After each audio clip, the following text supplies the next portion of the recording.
Okay जी, बिस्मिल्लाहिर्रहमानिर्रहीम। अच्छा जी देखिए, व्हाई आर वी हियर? ये फाउंडेशन कोर्स जो मैं स्टार्ट करने जा रहा हूँ आप लोगों के साथ, इसका मकसद क्या था? ठीक है, मैंने क्यों ये एक पोस्ट लगाकर इस कोर्स को स्टार्ट किया? अच्छा जी देखिए, इसका मकसद सिंपल था दैट बहुत सारे बच्चों के साथ एक प्रॉब्लम चल रही थी दिमाग में, एक फेयर था दैट सर हम लोग अभी साइंस से शिफ्ट हो रहे हैं कॉमर्स में, या हम बिजनेस को फर्स्ट टाइम पढ़ेंगे तो सर हम कैसे पढ़ें? अच्छा अब देखें, बाज कॉलेजेस में अगर आप जा रहे होगे for example other than alpha, तो वहां पर एक प्रॉब्लम ये भी होता है that there is a mix group. Mix group का मतलब क्या होता है कि साइंस कॉमर्स वाले सारे एक साथ बैठे होते हैं। अब उसमें होता ये है कि जब टीचर पढ़ा रहे होते हैं ना, तो जिन्होंने ओ लेवल में बिजनेस पढ़ी भी होती है उनको तो सारी चीजें पता होती हैं, तो वो हाथ उठाते हैं, जवाब देते हैं, तो इससे फिर क्या होता है कि कॉन्फिडेंस शैटर होता है साइंस वाले। लेकिन मैंने कहा यार इस मसले को हल तो कहीं ना कहीं से करना है ना, तो मैंने कहा यार कुछ ऐसा कर लेते हैं, जून जुलाई है, थोड़ा सा 7-8 क्लासेस ऐसी कर लें अगर हम लोग, कि जिसमें स्टूडेंट जब अपनी क्लास के अंदर जब उसका ए लेवल स्टार्ट हो या ओ लेवल स्टार्ट हो तो वो अलग ना फील करे, वो फील करे हाँ यार ये तो मुझे पता है जो सर पढ़ा रहे हैं। तो इस वजह से मैंने कहा यार ये फाउंडेशन कोर्स, ठीक है, तो मेरा मकसद सिर्फ और सिर्फ इस कोर्स का ये है दैट आप लोग जो लोग इस वक्त टाइम निकाल के आए हैं उनका फायदा हो। अच्छा अब कहते एक बात करते हैं, अज्यूम कि जितने लोग देख रहे हैं उन्होंने कभी बिजनेस नहीं पढ़ा, कभी उन्होंने कॉमर्स नहीं पढ़ा, and you people are always up to chemistry physics biology and all this, and for whatever reason if you are shifting. अच्छा काफी सारे बच्चे, मुझे बड़ा अच्छा लगता है जब ये एज एन एक्स्ट्रा सब्जेक्ट भी लेते हैं। क्यों लेते हैं?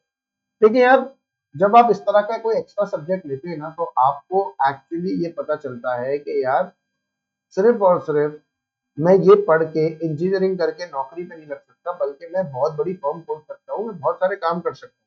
तो देखिए सोचने का लेवल चेंज करना भी बड़ा जरूरी होता है। तो सोच चेंज करना बहुत जरूरी होती है, आपकी डायरेक्शन को चेंज करना बहुत जरूरी होता है। तो ये जो सब्जेक्ट है ना, ये आपको एक डिफरेंट तरीके से चीजों को देखना सिखाएंगे। मेरे इस कोर्स के बाद इंशाल्लाह अब आप अगली बार जब चाय के होटल में बैठे होंगे ना लड़कों, तो आप उस चाय वाले की सेल को जरूर कैलकुलेट। जब आप अगली बार मेरे इस कोर्स को देखने के बाद इंशाल्लाह जब खाड़ी जाओगे या कोई भी आउटलेट जाओगे, इम्तियाज स्टोर जाओगे, तो आपको समझ आ जाएगा that what are they actually doing and what they should do. अब जब जिस दिन तुम्हारे दिमाग में ये आ गया ना कि यार अगर ये ऐसा कर ले तो इसको बहुत फायदा होगा, इस तरह ज्यादा प्रॉफिट होगा, यहाँ इसका मतलब हम लोगों ने चीजें सीखना स्टार्ट कर दी, ग्रिप आना स्टार्ट हो गया। और ये भी हो सकता है कि by the end of this course या फिर जब आप लोग पूरा साल अगर मुझसे पढ़ लिया है, कुछ कर लिया, तो आप हो सकता है अपने खुद के भी बिजनेस स्टार्ट।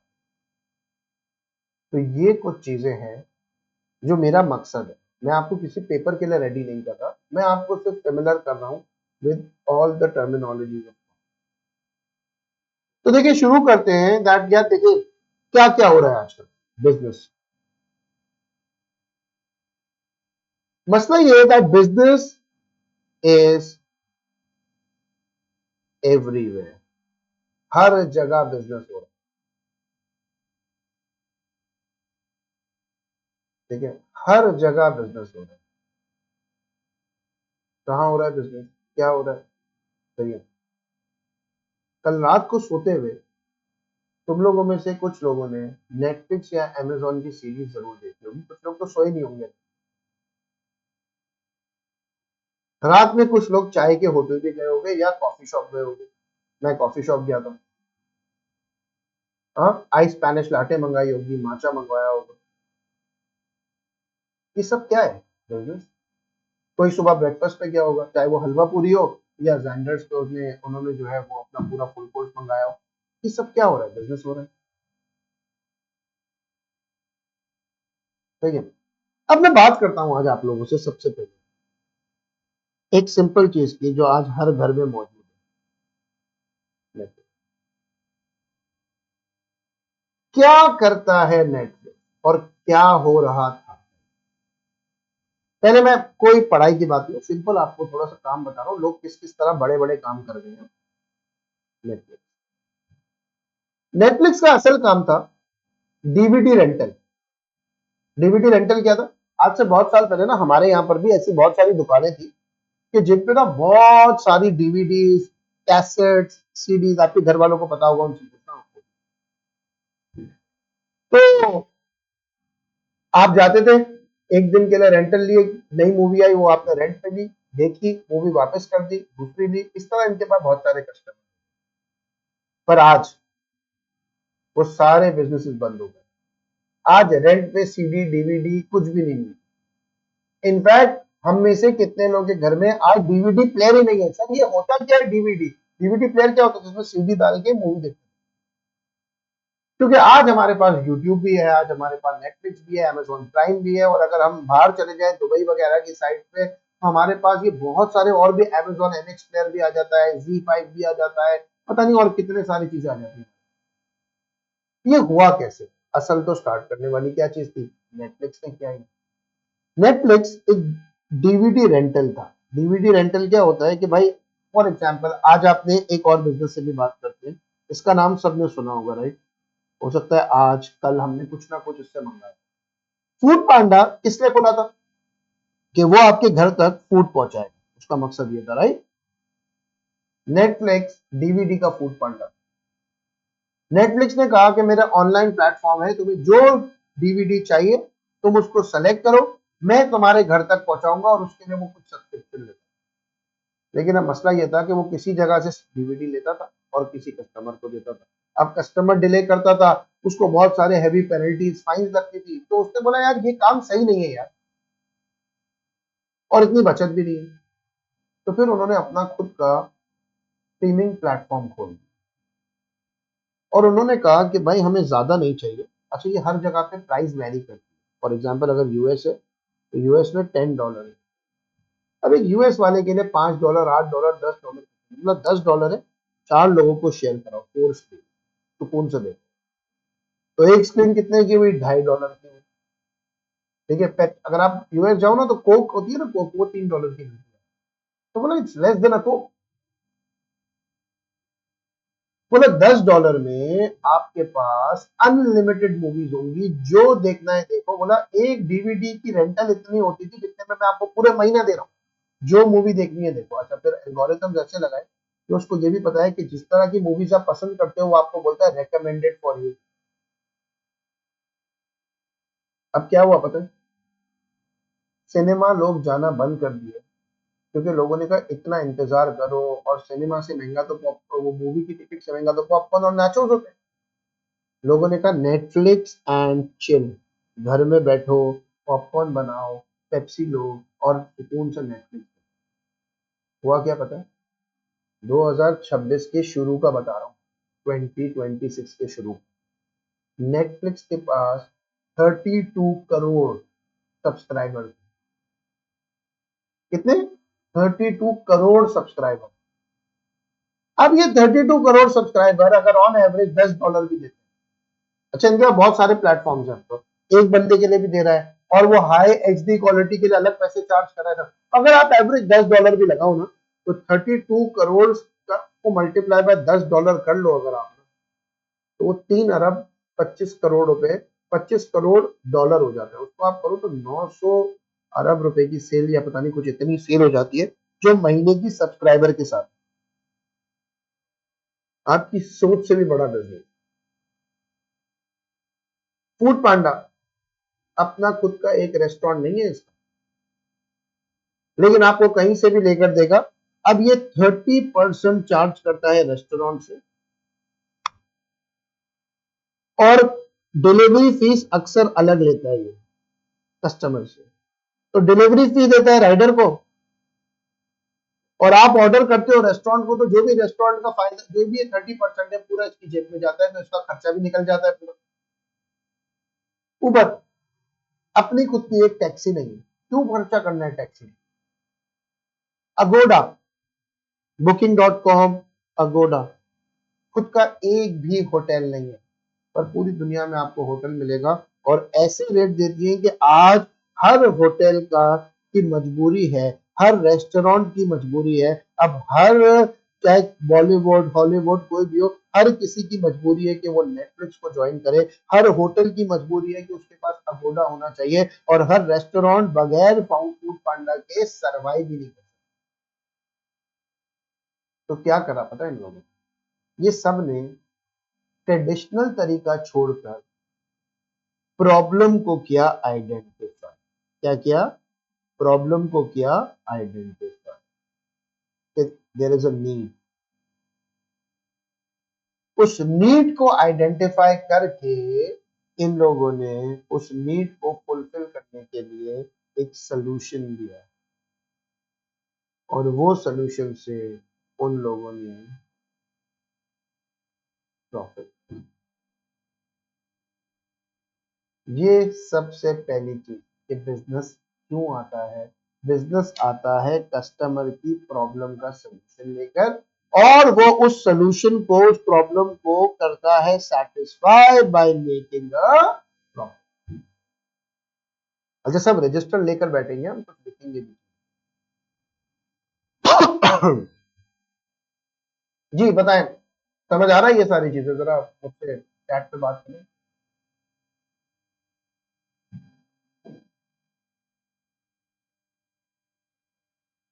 ये क्लियर है? Okay, perfect.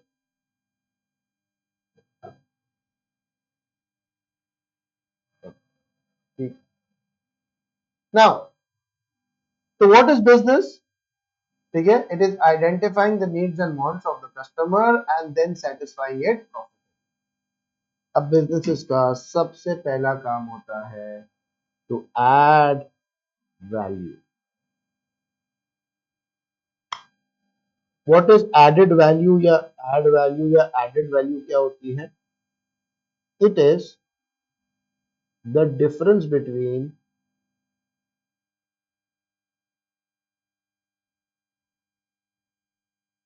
The selling price of a product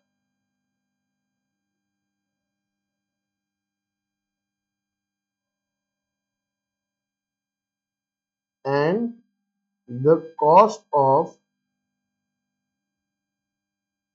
raw material and bought in company।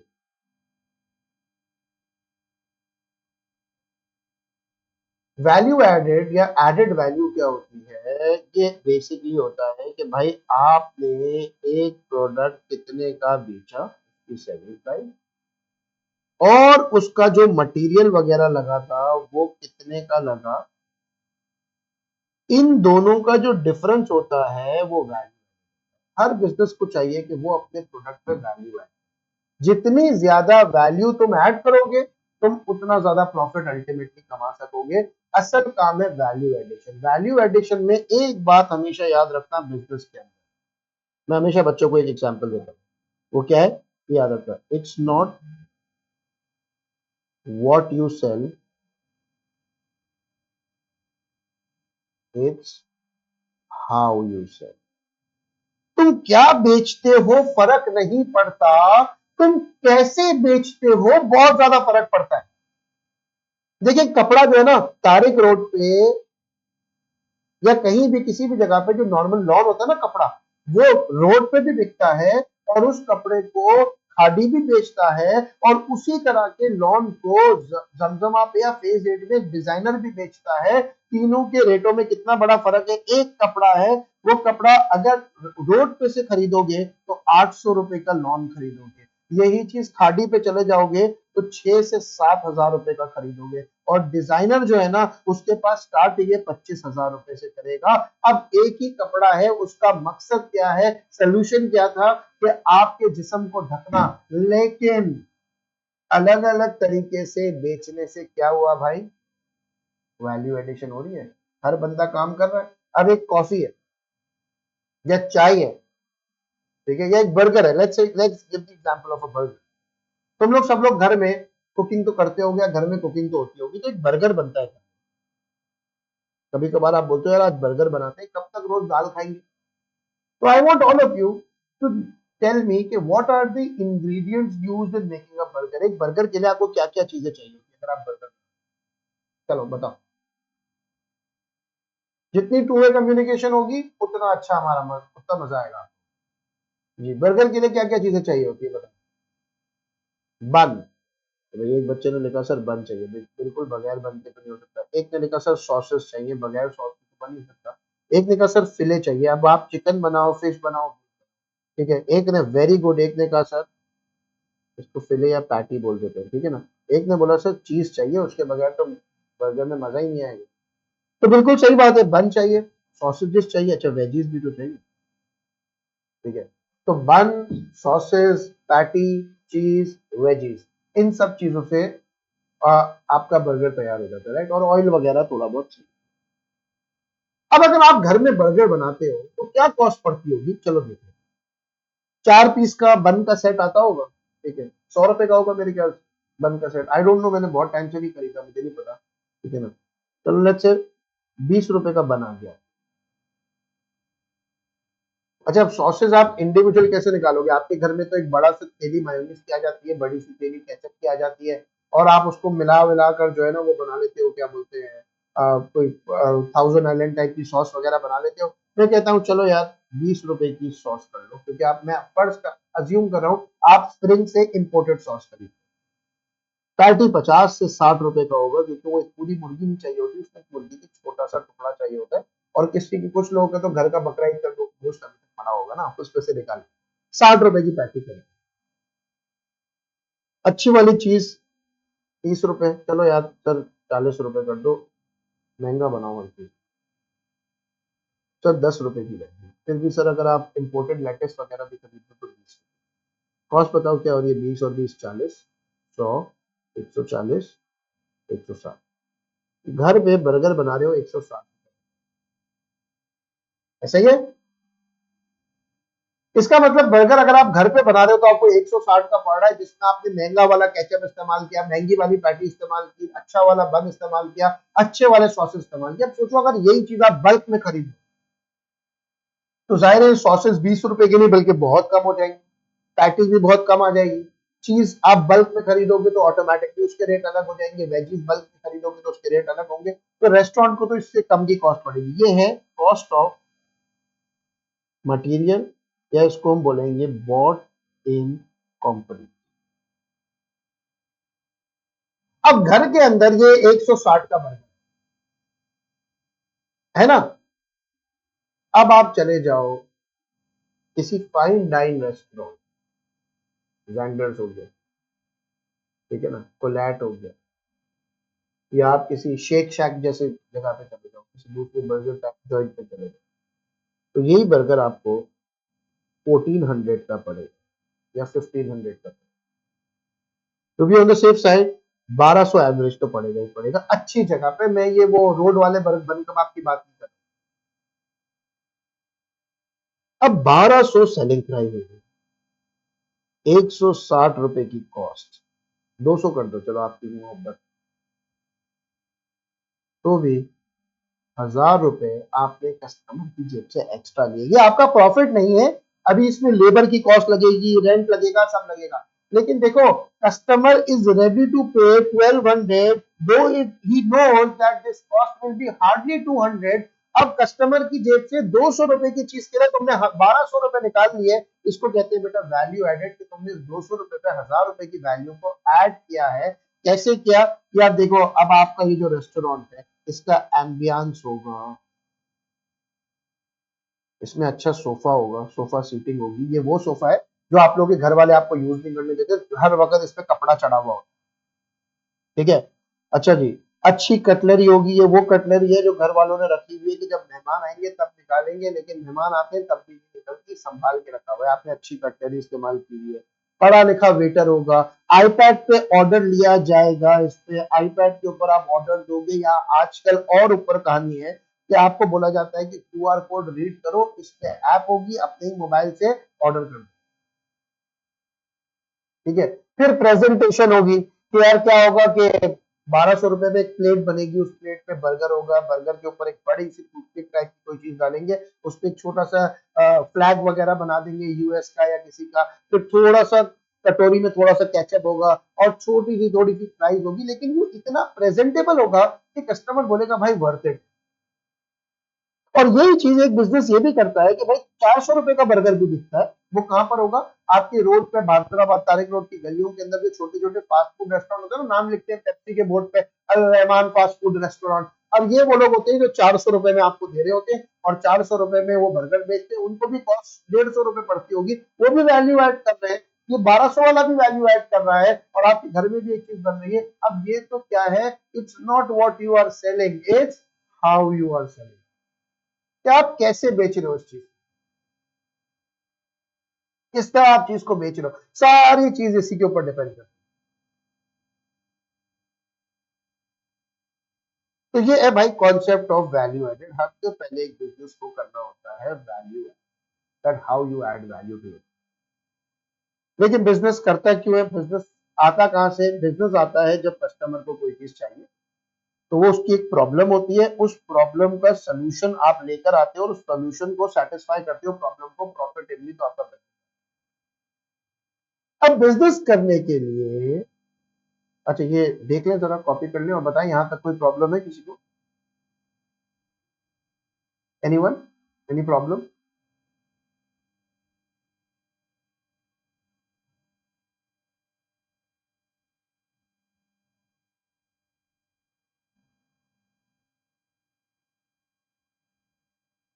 Perfect, thank you बेटा। जितना फीडबैक आता रहेगा ना, मेरे लिए भी अच्छा होगा कि मैं और चीजें कराता भी रहूंगा, सही है?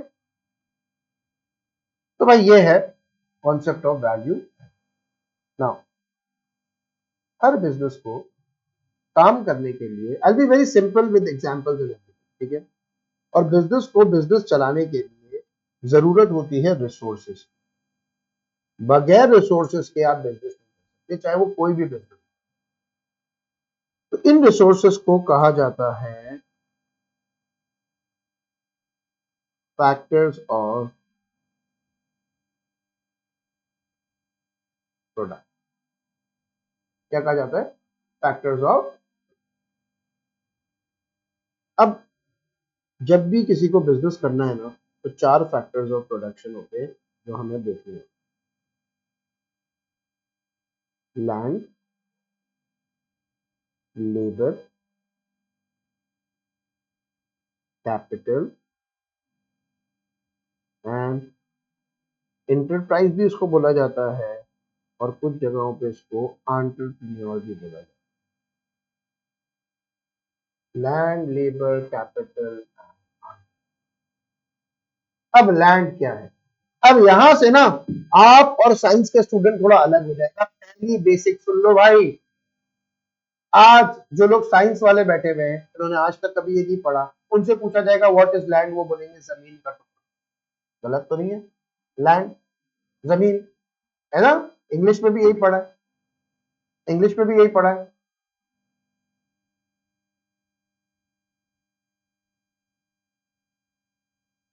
अब लैंड कॉमर्स में क्या होता है, जरा गौर से सुनना। Land, it is a term that includes,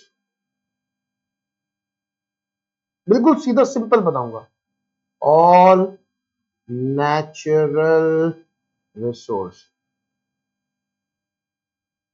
land एक टर्म है जो इंक्लूड करता है ऑल नेचुरल रिसोर्सेज, यानी अगर मैं इसको उर्दू में लिखूं ना, हर वो चीज जो कुदरत ने बनाई।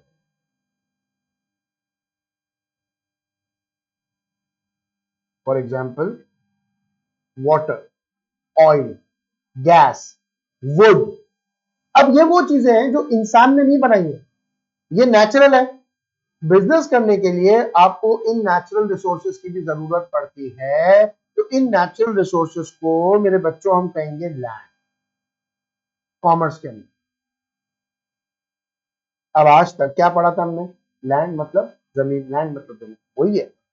आपको ऑक्सफोर्ड की डिक्शनरी में भी लैंड का मतलब वही मिलेगा। लेकिन जब आप कॉमर्स की डिक्शनरी देखोगे, अच्छा आपको पता है कॉमर्स की भी एक डिक्शनरी, इस तरह हर एक डिक्शनरी होती है। तो Penguin dictionary I guess commerce की, कुछ इकोनॉमिक्स बिजनेस से रिलेटेड होती है। तो जब आप कॉमर्स की कोई डिक्शनरी देखोगे, तो उसके अंदर लैंड का मतलब है ऑल नेचुरल, हर वो चीज जो कुदरत है। तो बिजनेस करने के लिए आपको ये नेचुरल रिसोर्सेज भी चाहिए होते हैं भाई, सबसे पहले। फिर अब इस नेचुरल रिसोर्स में जमीन भी आ जाती है, ठीक है। लेबर, लेबर क्या है?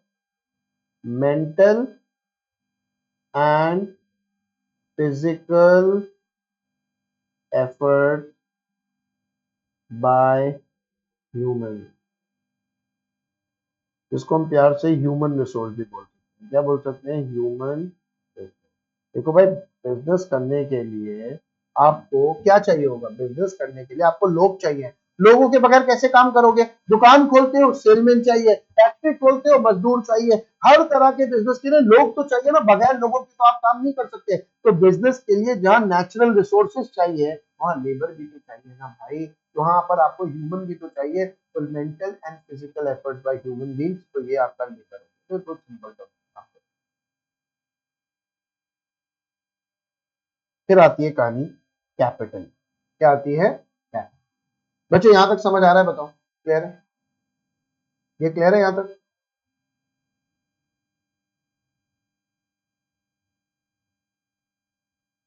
Land, all natural resources, labour, mental and physical efforts by human beings, capital.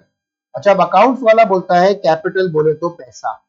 हम भी बोलेंगे पैसा, लेकिन हम इसको और बोलेंगे, इट इंक्लूड्स ऑल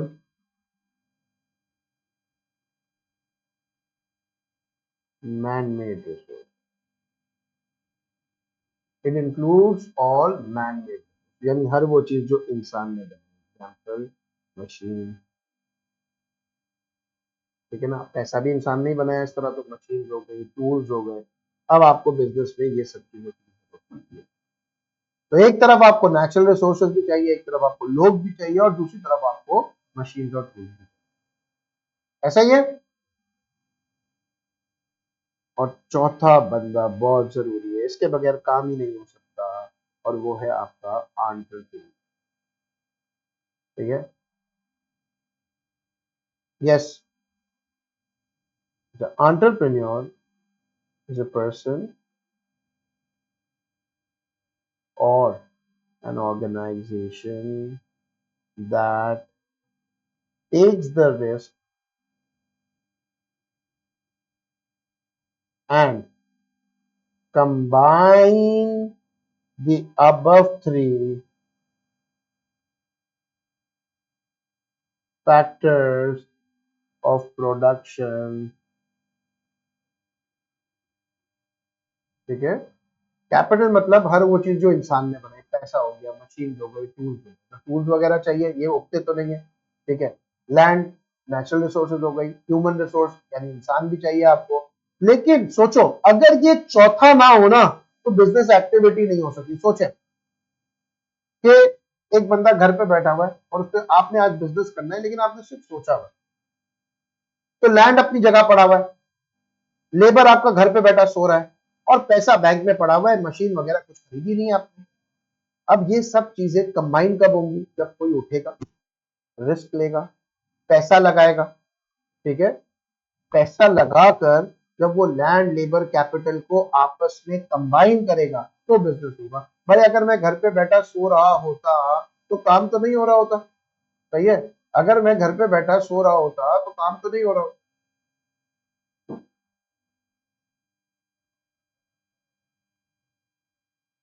अच्छा जी। तो अगर मैं घर पे बैठा होता और सोच रहा होता कि भाई क्या करना है, क्या नहीं करना है, या मैं घर पे बैठ के बिना वजह से गेम खेल रहा होता, तो भाई काम होता ही नहीं, बिजनेस तो होता ही नहीं। ये तो क्या हुआ? हार्ड अर्न मनी इन्वेस्ट किया, आपने पैसा लगाया, और आपने पैसा लगाने के बाद ये सोचा कि भाई अब मुझे लैंड भी चाहिए, मैंने कैपिटल भी अरेंज करा, मैं घर से लेबर भी लेकर आया, रिस्क लिया।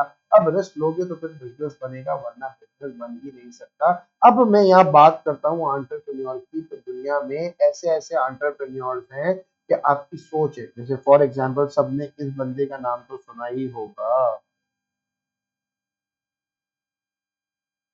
ये वो लोग हैं जिन्होंने काम करने के तरीके को क्या कर दिया? चेंज कर दिया। स्टीव जॉब, एप्पल को लाने वाला। ठीक है ना। अच्छा, फिर इसको इंडिया में मोटा भाई कहते हैं, अंबानी। मुकेश अंबानी, ये वो लोग हैं जो बहुत अलग चीजें, अलग आइडियाज लेकर आए, रिस्क लिया, और जब इन्होंने आइडियाज लेकर आए होंगे और रिस्क लिया होगा ना, तो लोगों ने बोला होगा, "बे पागल है क्या, ये कोई करेगा, ये कोई लेगा, ये कोई खरीदेगा, क्या हो गया, दिमाग खराब है।" लेकिन क्या हुआ भाई, ऐसे ऐसे आइडियाज के साथ इन्होंने रिस्क लिया कि अल्टीमेटली आज इनका बिजनेस सबसे बड़ा बिजनेस है। मैं आपको उसके एक एग्जाम्पल देता हूँ, सुनिए। इन सब की तो एग्जाम्पल हर टीचर देगा। एक फास्ट फूड जॉइंट है बहुत बड़ा, दुनिया में आपको मिलेगा, पाकिस्तान में नहीं है, वो है वेंडीज। ठीक है। और इसी तरह एक फास्ट फूड जॉइंट है जिसका नाम है शेख शेख शैक ने क्या किया, वो बहुत अच्छा फाइन डाइन रेस्टोरेंट चला। ठीक है, फाइन डाइन रेस्टोरेंट चला रहा था बहुत अच्छा, जैसे मैरियट वगैरह में आप देखते हो, जानते हो। शेख शैक के ओनर ने न्यूयॉर्क के अंदर एक पार्क, बड़े से पार्क में, आई थिंक सेंट्रल पार्क था, कौन सा, वहां एक हॉट डॉग का कार्ट लगा, और उसने कहा कि ये हॉट डॉग और बर्गर्स हम बेचेंगे, लेकिन इसको सुकून से बनाएं। उसका मकसद कभी भी फास्ट फूड जॉइंट नहीं था, ये फास्ट फूड नहीं था। ठीक है ना। तो लोगों ने ऐसे ही चखा, तो लोगों ने को अच्छा लगा। जब अच्छा लगा तो बात फैली कि यार, ये इसका बर्गर अच्छा होता है, इसका हॉट डॉग अच्छा होता है, लाइन लगी। जब लाइन लगी ना, तो 30 मिनट्स, 40 मिनट्स, 1 घंटे की लाइन लगी। अब हॉट डॉग के लिए 1 घंटे की लाइन बहुत ज्यादा होती है, तो लोगों ने क्रिटिसाइज किया कि यार ये क्या हो गया। तब ने इसको बोला कि यार, तुम इतने बड़े फास्ट फूड रेस्टोरेंट चलाते हो, ये रेडी हॉट डॉग खा, ये क्या होता है, पागल वागल हो तुम क्या। उसने किसी की नहीं सुनी, उसने कहा मुझे काम करना है। उसने सुकून से बनाया, उसने वर्कर को बोला जल्दबाजी मत करो, भले जितने भी कस्टमर, उसने कहा टेस्ट खराब नहीं होना चाहिए। ये 40 मिनट की लाइन वीकेंड्स में 2-2 घंटे की। अब क्या हुआ पता है,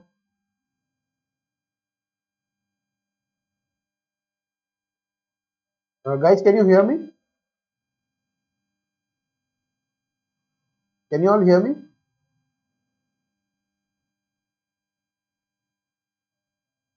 अब ये 40 घंटे की जो लाइन थी ना, ये 2-2 घंटे की हो गई, और 2 घंटे से 3-3 घंटे पे हो गई। अब उसके बाद लोगों ने ना इस पे ब्लॉग्स लिखना स्टार्ट किया कि insane lines after outside hot dog cart, ये वो। अब उसको इतनी ज्यादा फेम मिली, फिर उसने अपना एक आउटलेट खोला। उस एक आउटलेट में उसने वही लोग ज्यादा बढ़ा दिए, लेकिन वही लाइन लगी हुई थी, और वही सुकून से अपना माल बेच रहा था। फिर और आउटलेट्स खोले खोले खोले खोले खोले। 2015 में उसने फिर दुबई में भी खोला, सब खोला। आज टर्की में, दुबई में, हर जगह आपको शेक शैक मिलेगा, और शेक शैक का beef burger is one of the best beef burger. इसी तरह जब स्टीव जॉब आया, तो उस टाइम पे तो नोकिया वगैरह छा गए थे, और स्टीव जॉब को लोगों ने बोला that Apple is dead now, कुछ भी नहीं होगा। ये वो टाइम है जब स्टीव जॉब ने अपने आइडियाज के साथ एक आईपॉड निकाला। आईपॉड आज के दौर में आपको नहीं पता, वो बगैर मोबाइल के आई, मगर बगैर सिम का आईफोन था बेसिकली। उसमें सिर्फ आप गाने सुनते थे, और फिर उससे उसने फोन निकाले, सारी चीजें निकाली। आज आप देखें एप्पल का मार्केट शेयर, आज आप देखें एप्पल कहाँ से कहाँ है। तो उसके पीछे पहले, सबसे पहले क्या थी, एक सोच। अच्छा, मजे की बात बताऊं, तुम लोग क्योंकि साइंस बैकग्राउंड से हो, तो तुम लोग कंप्यूटर वगैरह पढ़ रहे हो, तो आजकल आपने देखा है बहुत सारे सॉफ्टवेयर हाउसेस भी खुल गए हैं। तो जब ये सॉफ्टवेयर हाउसेस खुले हुए ना बच्चों, तो मुझे पता है एक बात, जैसे बहुत सारे सॉफ्टवेयर हाउसेस के पीछे जो इन्वेस्टर्स हैं, वो कॉमर्स वाले, उनको कख नहीं पता कि सॉफ्टवेयर बनता कैसे है, प्रोग्रामिंग क्या होती है। उनको सिर्फ ये पता है कि एक अच्छी मार्केट है, अगर मैंने अच्छे प्रोग्रामर्स रख दिए, अगर मैंने अच्छे काम करने वाले रख दिए, तो मैं यूके यूएस की मार्केट के अंदर करोड़ों अरबों रुपए कमा सकता हूँ। एंड ये वो चीज है, ये प्रॉब्लम देखी, सोल्यूशन निकाला, रिस्क लिया, और फिर घुस गए एक नई काम।